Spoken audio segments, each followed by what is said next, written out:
Hi, I'm Kathleen Held, CEO and President of Cini-Little. I'm here with my friend and colleague, Tim O'Mara. So, I understand you wrote a blog about food service operational business plans. It's very important for the food service business plan to be created in order to help the food service operator not to fail. It's your plan for success. The reason being is there's a statistic that's been out there for a long time that 90% of restaurants fail in the first 5 years. It's not exactly accurate. According to the U.S. Bureau of Labor Statistics, 17% fail their first year, and then 43% fail within their first 5 years. But still, that's very, very high. The reason that they fail is almost always because there wasn't a business plan done or a good business plan done. So that was the reason for doing this blog, to get it out there that you need to do it. And if you need help, we can help you with it.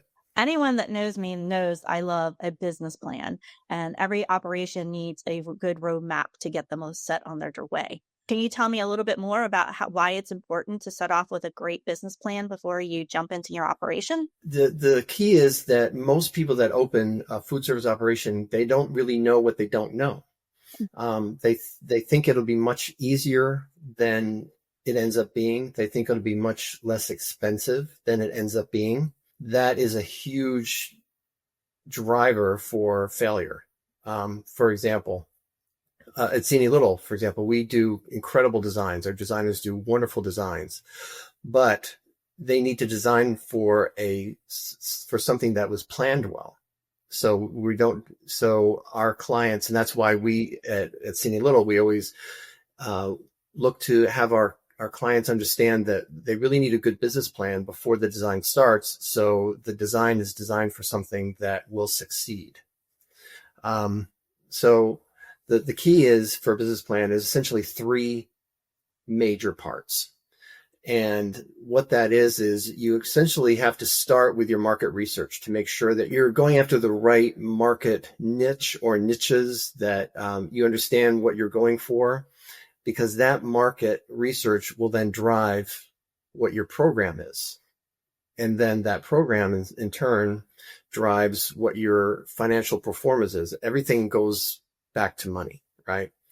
Way back when I was in college, I had a restaurant management professor, and he said, when you're developing a restaurant, one of the things you do is you think about how much money you're going to need to open, and then triple it. And that's still not going to be enough. And it's true. So that's the big answer, is do your homework, plan, and reduce your chances of being in that 60% of restaurants that fail within their first year. You're focusing a lot on restaurants, but a business plan is also critical for workplace or higher ed, or really any of the facilities that Cini-Little designs. And restaurants, but any food service in general, all food service needs it. And it also has to be, again, with your market, has to be specific to what your market is. If we're doing a workplace business and industry program, then we have to make sure that we understand exactly what that market is. And that market is driven by the owner. And there's three key things that we dig for when we're speaking to the stakeholders of a business and industry, or any of these, is what do you want food service to do for your company operationally, culturally, and financially? And I'm sure the market research probably also includes taking into the environment as to where the facility is, whether it's a corporate facility in downtown New York or a campus in the middle of rural America. All of that needs to be taken into consideration as well, correct? Oh, yes, completely. So, for example, just yesterday I was with a client, and they have a wonderful location that is in a beautiful corporate park, and they're moving them to a industrial area. And that is a big concern, because that is completely changing the atmosphere in which their employees are going to be working. And they want me to work with them as far as developing a program that actually ups the level of service that they have, and also a very high subsidy for that very reason. Because if you're in a where you're located has a big effect on the capture rate, we call it, how many people that you actually bring in from that population for lunch in a area it's called like a food desert, right? They have really no place to go. It's very spread out. A lot of them only have half hour for lunch. The other thing is, for instance, let's say you're working with a higher ed. That also tends to be variations of a captive audience. If you have a requirement for the students to buy a meal plan, that imposes a lot of obligation on the owner. In other words, if what I like to tell our clients is if you're requiring people to participate, if you're requiring them to purchase, which is different than a business and industry where you want to draw them into purchase, with that captive audience, it's very, very important to listen in the market research to what the students would like to have, because they are required to buy something that costs $5,000 or $6,000. So you better offer them something that they believe is worth even more. In other words, if you're going to require something, what I always tell them is if you're requiring somebody to buy something, you have to give them something that they feel is worth even more than the price that they're paying. That's something we're working with right now with a master plan at a university in Maryland. They have a very low participation rate in the meal plans, in that they're required to buy a meal plan, but the missed meal factor is very, very high. So we're working with them on increasing the level of service and the buy-in from the students, so they actually feel like, and their parents feel like, they're getting their money's worth.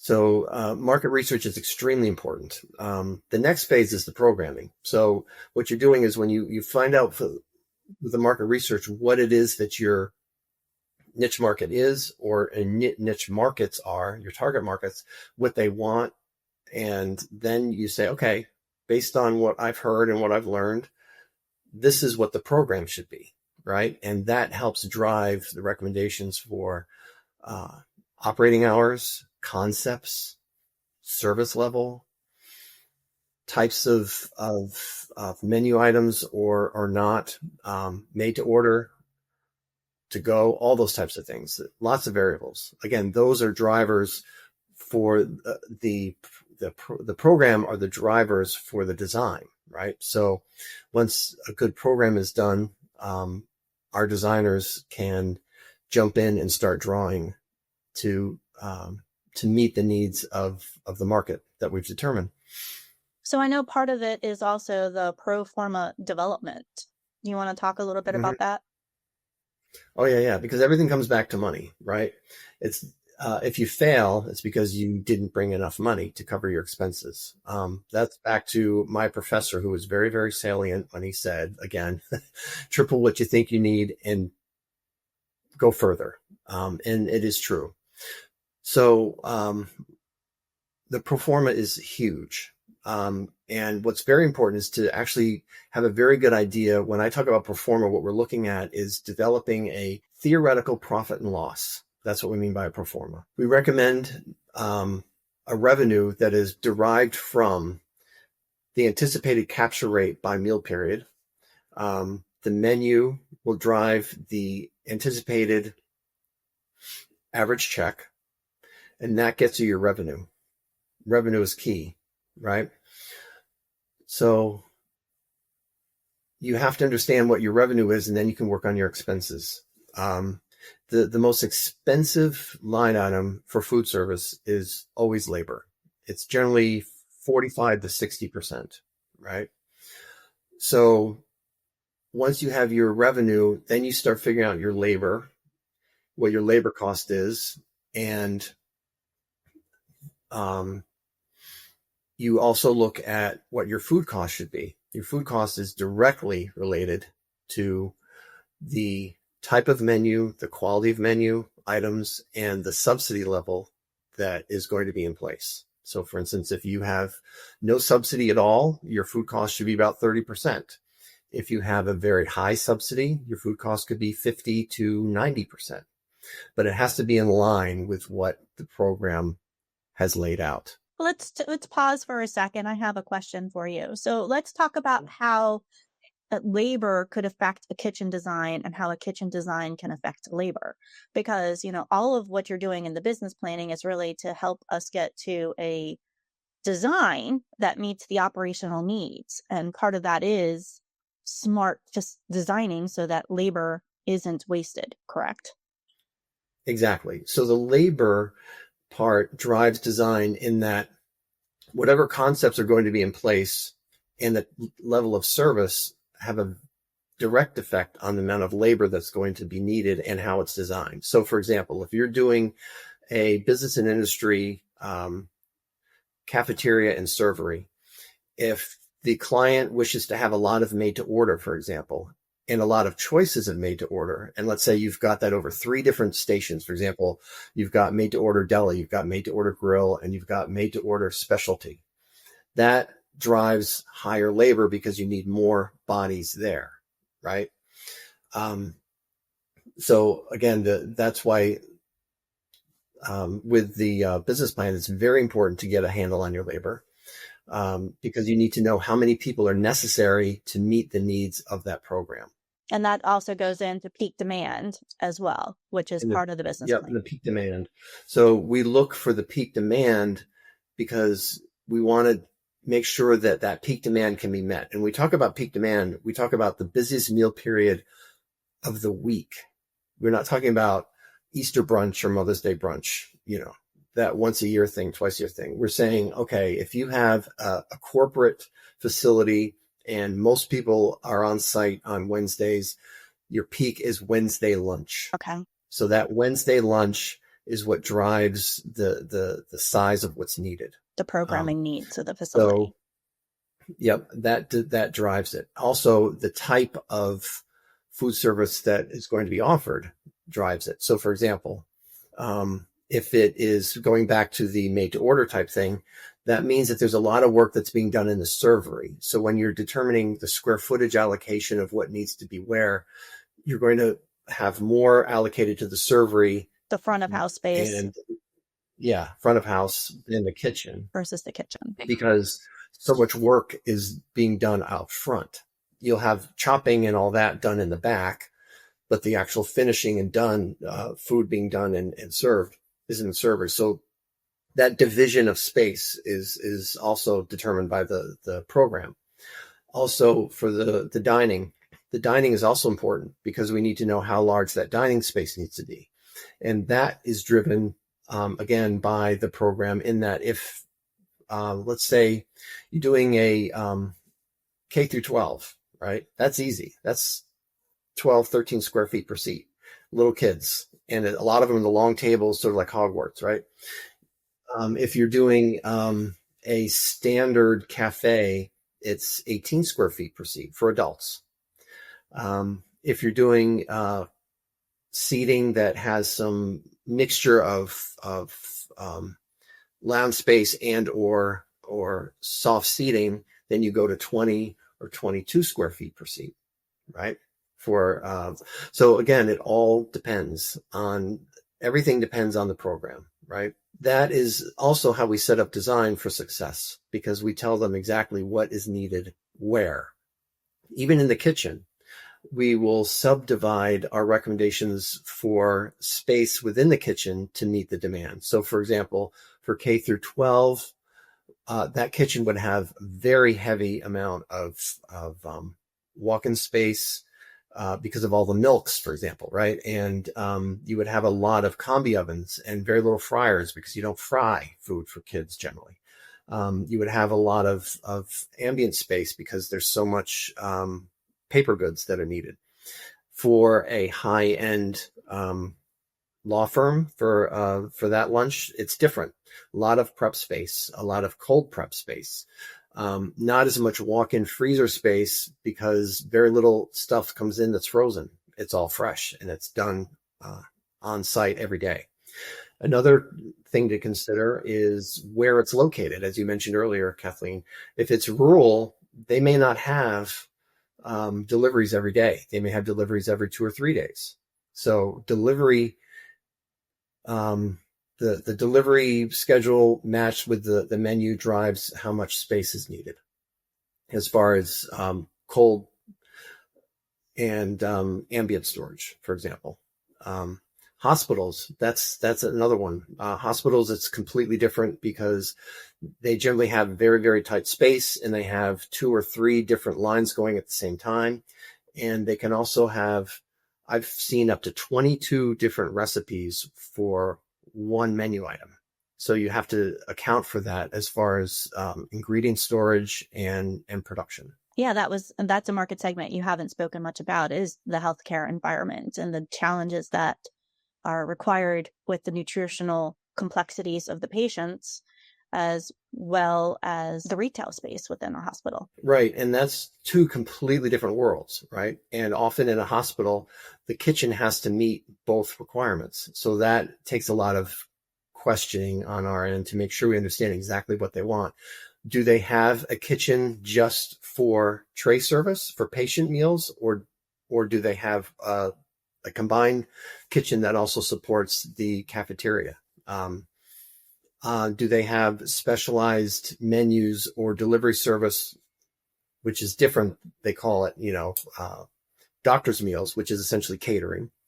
And what do they have or not as far as requirements for that need to be met? And I was also thinking, you've done a lot of talking about, corporate, education, healthcare, but when you think about some other projects that we work on, sports facilities, they have a completely different set of programming needs and business model needs than any of the other facilities we've talked about. Sure. And what's very unique about sports facilities, which is also kind of related to entertainment, as in, let's say, opera houses and that type of stuff. We're doing one in the Middle East. You have to be able to meet a very, very high demand in 15 to 20 minutes, right?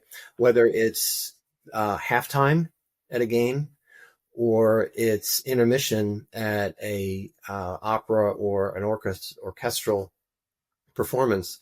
What you have is an influx of people that need and want a snack and or beverage, and you've got 15 minutes essentially to do it, because they all leave at the same time. They all want to get something. For an entertainment arena, what they'll do is they'll flick the lights, right? And that means go back to your seat. So we build that for speed. We program that for speed.